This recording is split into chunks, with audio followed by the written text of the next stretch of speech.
I want to talk to you today about something that lives inside every single one of us, something we carry with us from the moment we wake up until we close our eyes at night.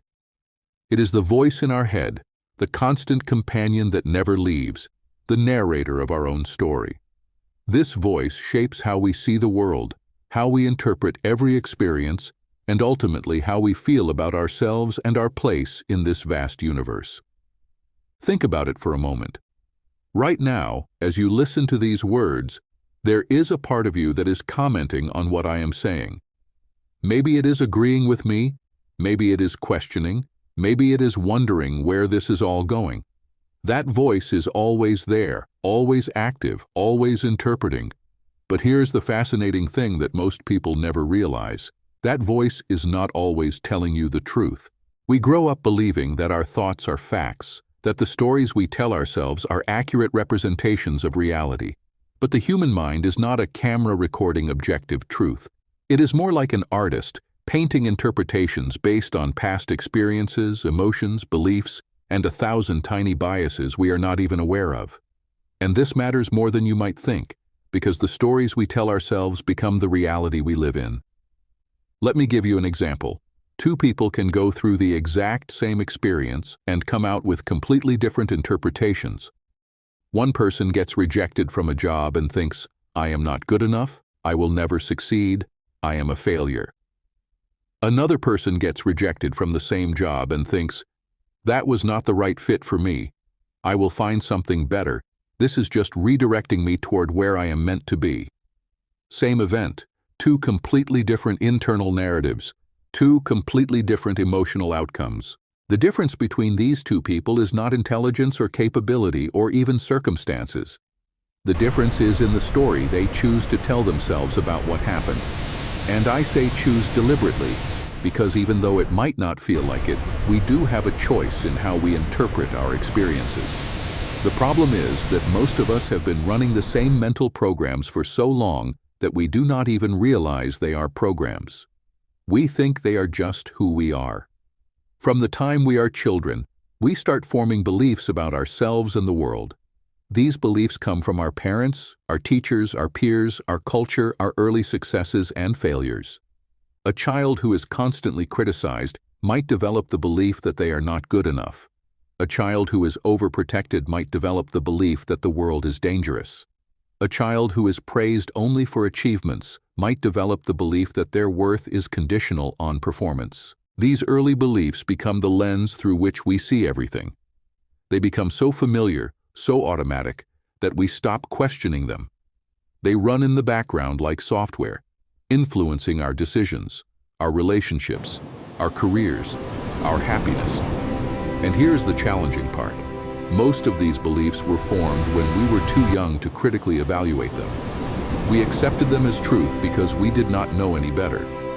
But you are not a child anymore. You have the capacity now to look at these beliefs, to question them, to decide whether they are actually serving you or holding you back. This is what psychological growth is really about. It is not about becoming a different person. It is about becoming aware of the programs you are running and deciding consciously which ones to keep and which ones to update. Now, I know what some of you might be thinking. This sounds like positive thinking, like I am just supposed to tell myself everything is great even when it is not. But that is not what I am talking about at all. I am not suggesting you deny reality or pretend problems do not exist. What I am suggesting is that you become aware of the difference between what actually happened and the story you are telling yourself about what happened. Facts are facts.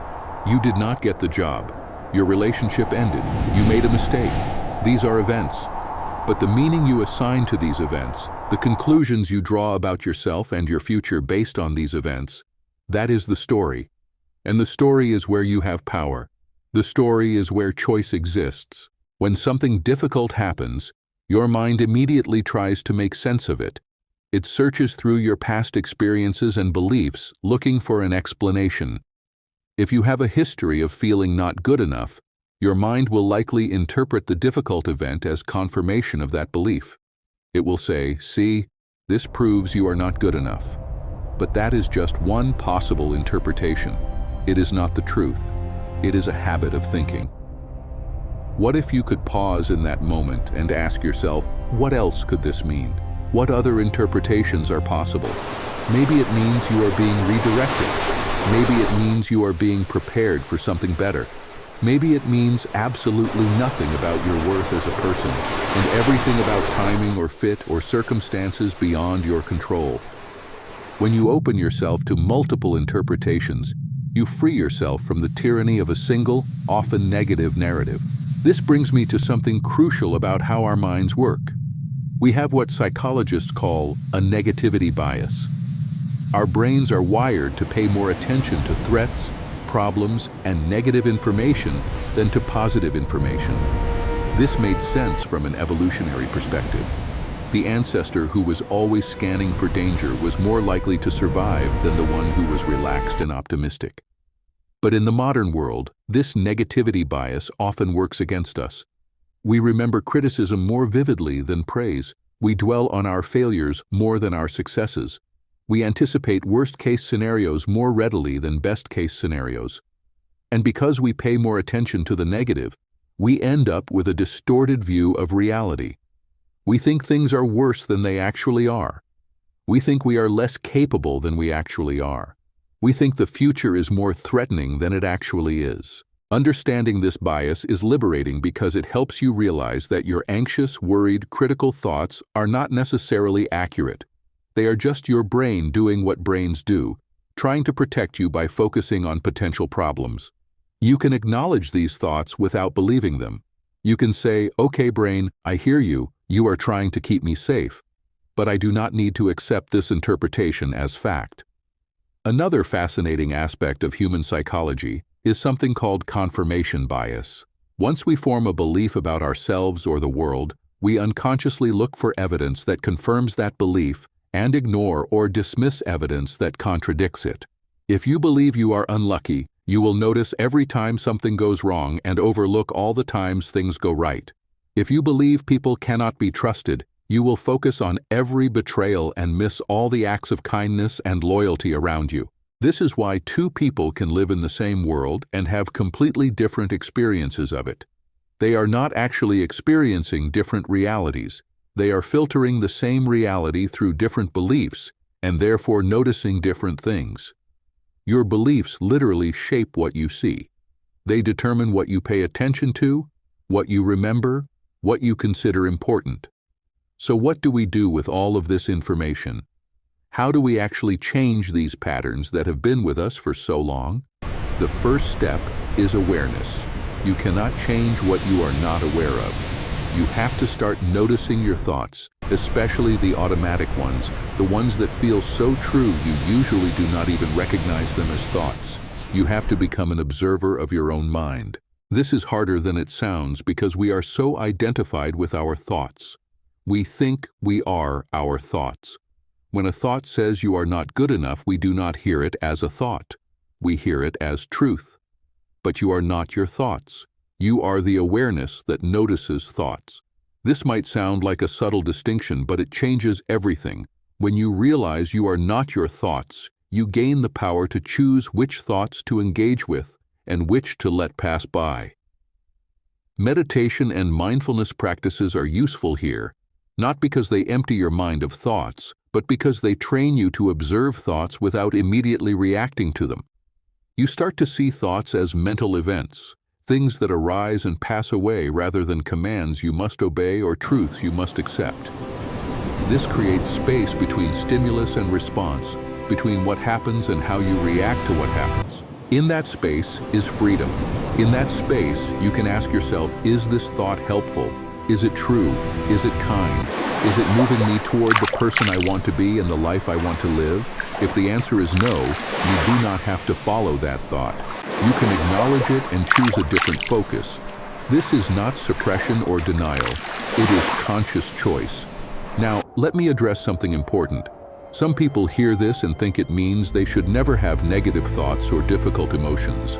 But that is not realistic or even desirable. Negative emotions are part of being human. They carry important information. Fear tells you to be careful.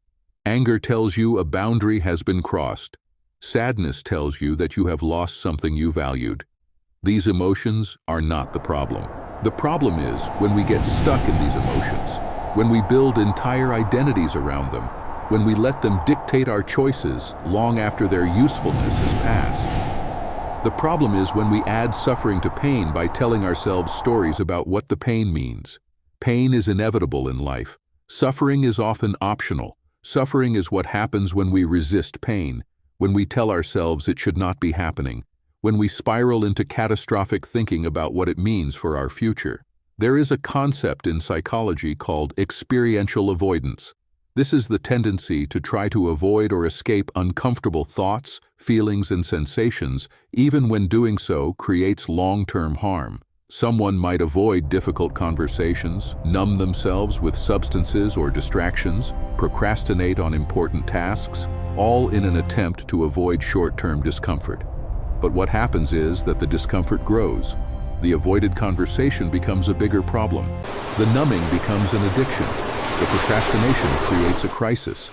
What if instead of avoiding discomfort, we learned to be with it? What if we developed the capacity to feel difficult emotions without being overwhelmed by them? This is emotional resilience, and it is one of the most important skills you can develop. It does not mean you enjoy pain. It means you trust yourself to handle it. It means you know that emotions, even intense ones, are temporary. They rise, they peak, they fall. If you can stay present with them instead of running away or getting swept away, they will pass. This connects to something called psychological flexibility, which is the ability to stay present with your experience, even when it is uncomfortable, while still taking action aligned with your values. It is the opposite of being rigid, of having rules like I can never feel anxious, or I must always feel confident before I act. Psychological flexibility allows you to feel anxious and still do the thing that matters to you. It allows you to feel uncertain and still move forward. It allows you to be imperfect and still be worthy.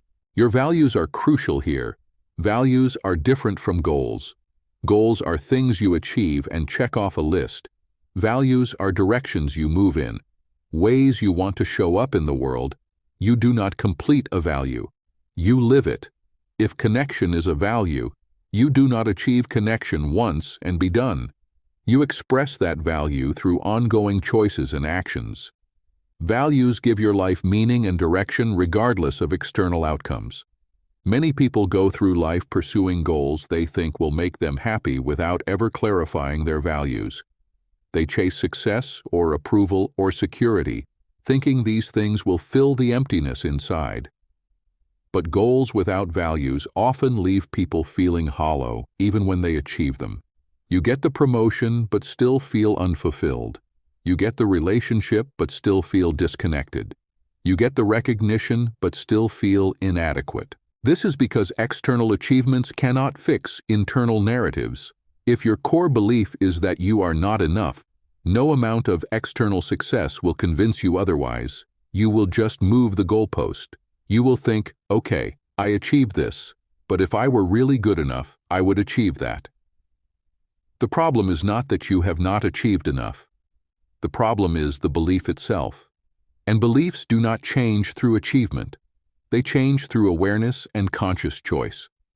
Let me talk about self-compassion for a moment, because this is something most people get wrong. Self-compassion is not self-indulgence or making excuses. It is treating yourself with the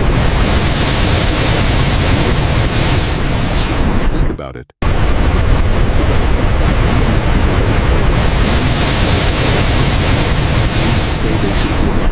You offer perspective. You remind them of their strengths. You encourage them to learn and try again. But when we make a mistake, we often become our own harshest critic. We say things to ourselves we would never say to another person. We hold ourselves to impossible standards. We treat our own struggles with contempt instead of compassion. And research shows that this self-criticism does not actually motivate us to do better. It does the opposite.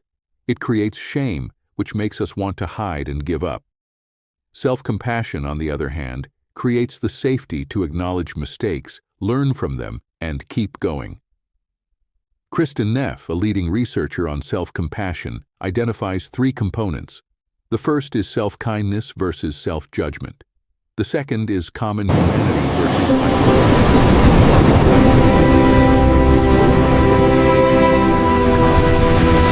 Recognition that struggle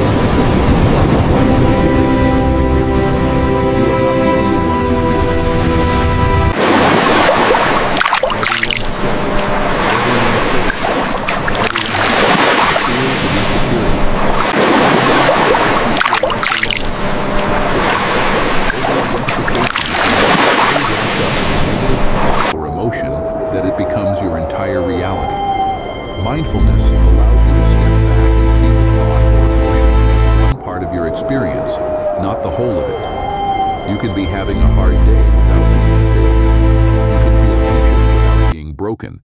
You can struggle without being inadequate. The struggle is something you are experiencing, not something you are. Another important concept is the idea of cognitive distortion.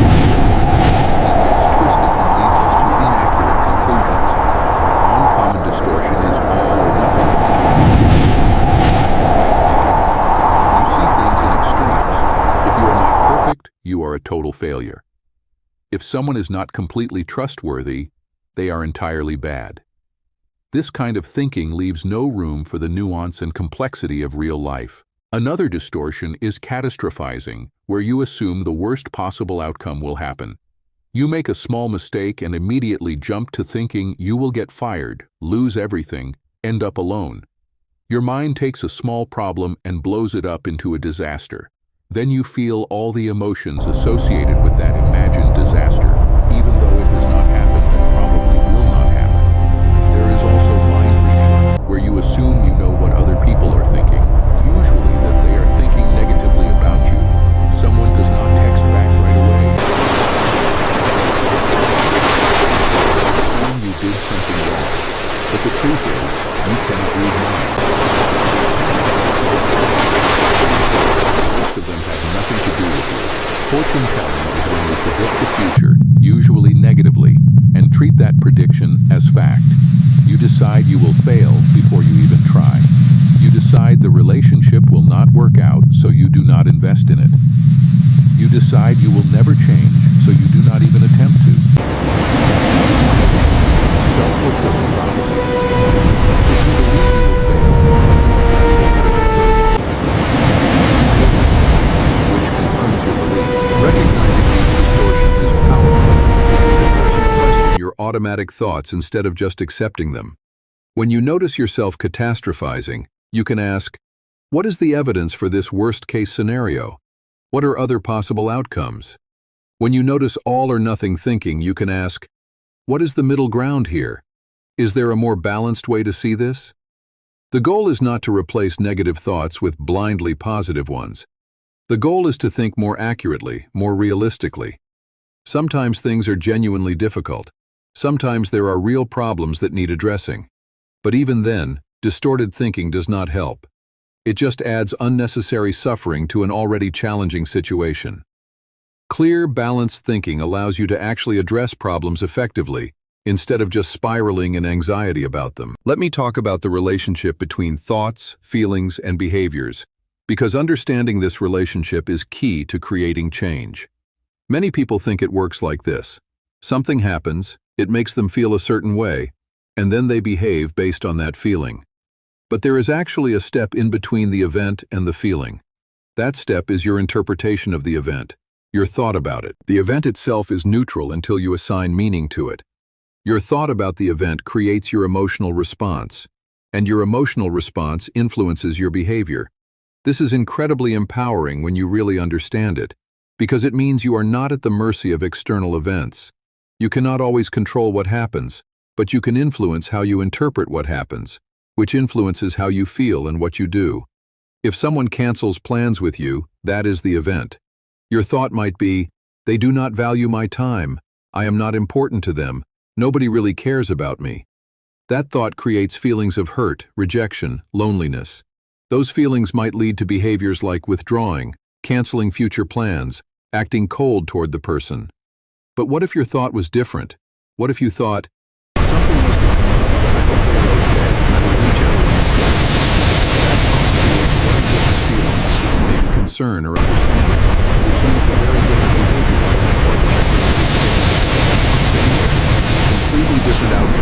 solely on the thought in between. This is why cognitive therapy is so effective. It does not try to change events or even directly change feelings. It works on changing the thoughts that create the feelings. When you change your thinking patterns, your emotional patterns change as well. And when your emotions change, your behaviors naturally shift. But here is the thing. You cannot just think your way out of deeply ingrained patterns. Intellectual understanding is important, but not sufficient. You also have to do things differently. You have to practice new behaviors, even when they feel uncomfortable. You have to take action aligned with who you want to be, not just who you have been. This is where many people get stuck. They understand what they should do, but they keep doing what they have always done because it is familiar. Change requires stepping outside your comfort zone, and your brain resists this because it interprets your nervous system does not distinguish between actual danger and just it responds to the unknown. This is why change feels so hard. Trying to keep you in familiar patterns because familiar is safe, even when those patterns are so you have to train yourself to tolerate discomfort, to act in spite of to keep going even when it feels awkward or uncertain. This is called building distress tolerance. You prove to yourself through experience that you can handle uncomfortable feelings without falling apart. Each time you do the thing that scares you and survive it, you weaken the power fear has over you. Each time you sit with anxiety instead of avoiding it, you learn that emotions are not emergencies. This connects to something called exposure therapy, which is used to treat anxiety and phobias. The basic principle is that avoiding what you fear. When you approach what you fear gradually and repeatedly, the fear diminishes. Your brain learns that the fear is not actually as dangerous as you thought. The key word here is gradually. You do not have to dive into your deepest fear all at once. You can take small steps, building confidence as you go. But you do have to take the steps. You cannot think your way to courage. You have to act your way to it. Courage is not the absence of fear. It is taking action in the presence of fear. It is feeling afraid and doing it anyway. Every time you do this, you rewrite the story your brain has been telling you about what you are capable of. You build evidence against the belief that you cannot handle hard things. Let me shift gears and talk about relationships, because so much of our psychological well-being is tied to the quality of our connections with others. Humans are social creatures. We are wired for connection. Isolation is not just lonely, it is actually harmful. Damaging to health as smoking or obesity. We need meaningful connection. In our earliest relationships tend to show up in all our later relationships. If you learn that people are unreliable, you might struggle to trust. If you learn that expressing needs leads to rejection, you might struggle to be vulnerable. If you learn that love is conditional, you might constantly try to earn approval. These patterns are called attachment styles, and they profoundly influence how we relate to others. Understanding your attachment style can help you make sense of relationship patterns that might have confused you. Why do you pull away when someone gets too close? Why do you panic when someone needs space? Why do you keep choosing partners who are emotionally unavailable? These are not random. They are your nervous system trying to protect you based on what it learned was safe or dangerous in early relationships. The good news is that attachment styles are not fixed. With awareness and effort, you can develop what is called earned secure attachment.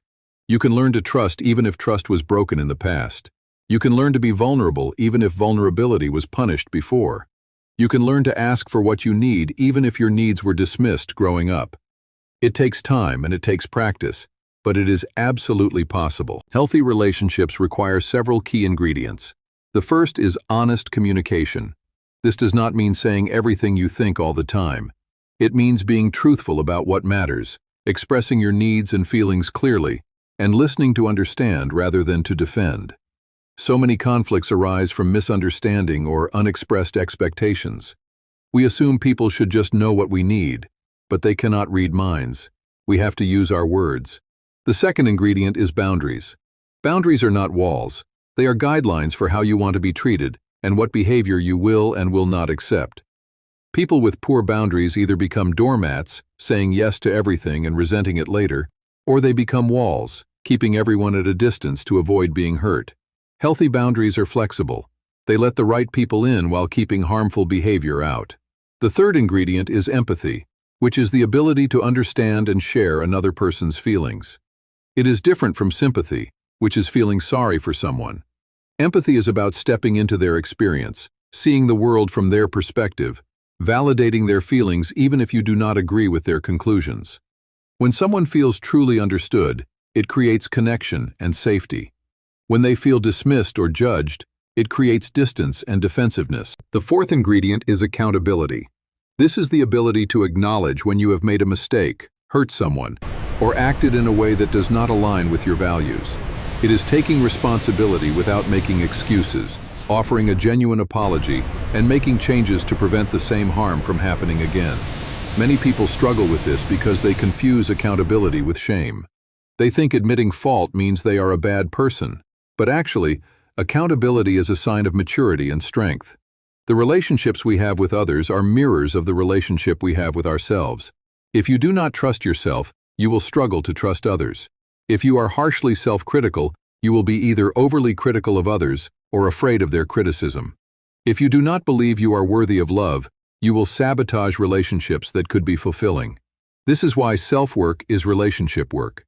As you heal your relationship with yourself, your relationships with others naturally improve.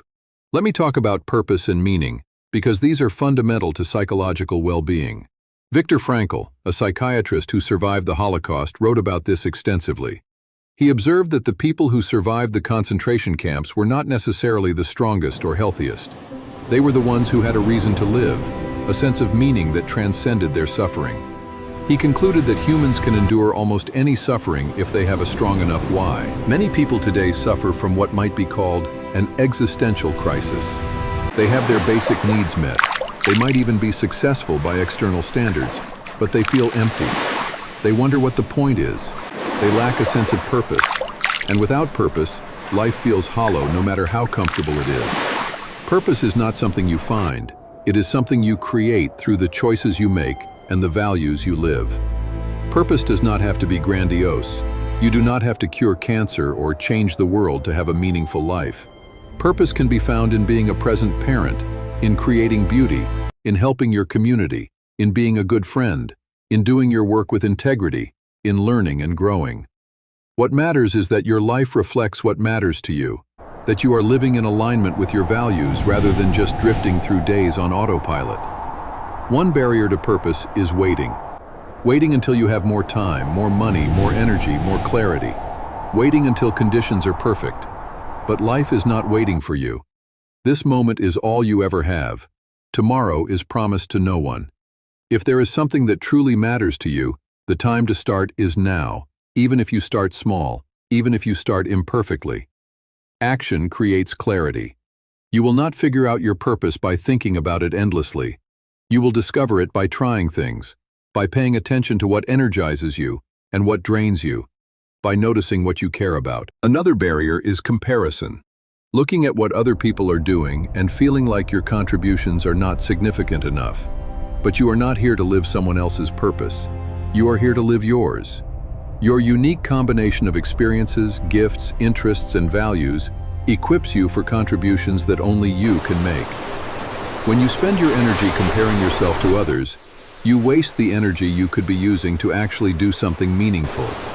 The comparison trap is vicious because there will always be someone who seems to be doing more, doing better, doing it more impressively. Social media has made this worse because we are constantly exposed to everyone's highlight reel while living our own behind-the-scenes reality. We compare our messy middle to someone else's polished final product and feel inadequate. But you are not seeing their struggles, their doubts, their failures. You are seeing a curated version designed to impress. The antidote to comparison is gratitude and focus. Gratitude for what you have, who you are, how far you have come. Focus on your own path, your own growth, your own next step. Run your own race. There is enough room in this world for everyone to contribute. Someone else's success does not diminish your worth. Their light does not dim yours. In fact, when you genuinely celebrate others instead of envying them, you create the kind of abundance mindset that actually attracts good things into your own life. Let me address perfectionism, because this is something that holds so many people back. Perfectionism is not about having high standards or wanting to do well. Those are healthy. Perfectionism is the belief that your worth is contingent on perfect performance, that mistakes are unacceptable, that anything less than perfect is failure. It is driven by fear, fear of judgment, fear of rejection, fear of being exposed as not good enough. Perfectionists often accomplish a lot, but they do not enjoy it. They are driven by anxiety rather than passion. They do not celebrate their achievements because they are already focused on the next thing, the next way they might fail. They procrastinate because if they cannot do something perfectly, they would rather not do it at all. They struggle to start projects, finish projects, share their work, ask for help, take risks. Perfectionism is not a path to excellence. It is a cage. The alternative is not lowering your standards. It is separating your worth from your performance.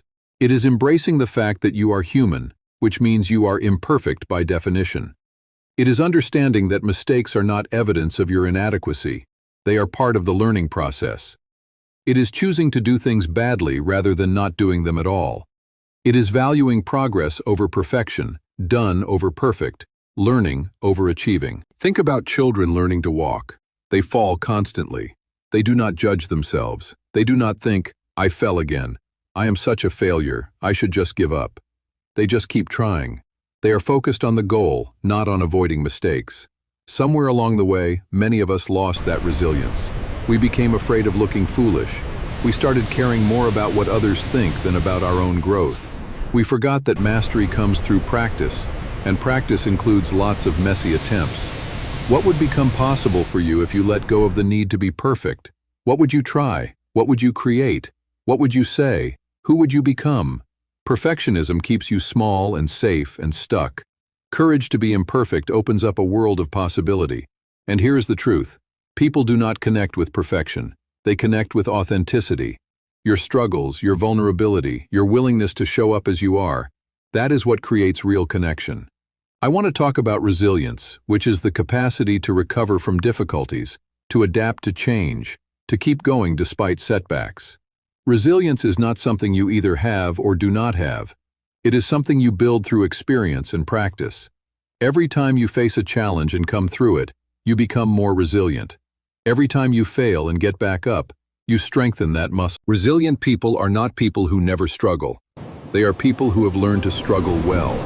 They know how to ask for help. They know how to regulate their emotions. They know how to find meaning in hardship. They know how to maintain hope while also being realistic.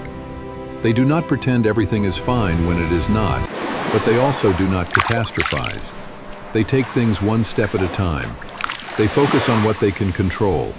One key component of resilience is flexibility. Rigid thinking makes you fragile. If you have only one plan and it does not work, you are stuck. If you have only one way of seeing a situation and that view is negative, you suffer. But if you can consider multiple perspectives, if you can pivot when needed, if you can find different paths to your goals, you are much more likely to navigate difficulties successfully. Another component is self-efficacy, which is the belief in your ability to handle challenges. This comes from past experiences of successfully managing difficult situations. Even if those situations were small, every time you do something hard, you build evidence that you are capable. This evidence becomes a resource you can draw on when facing new challenges.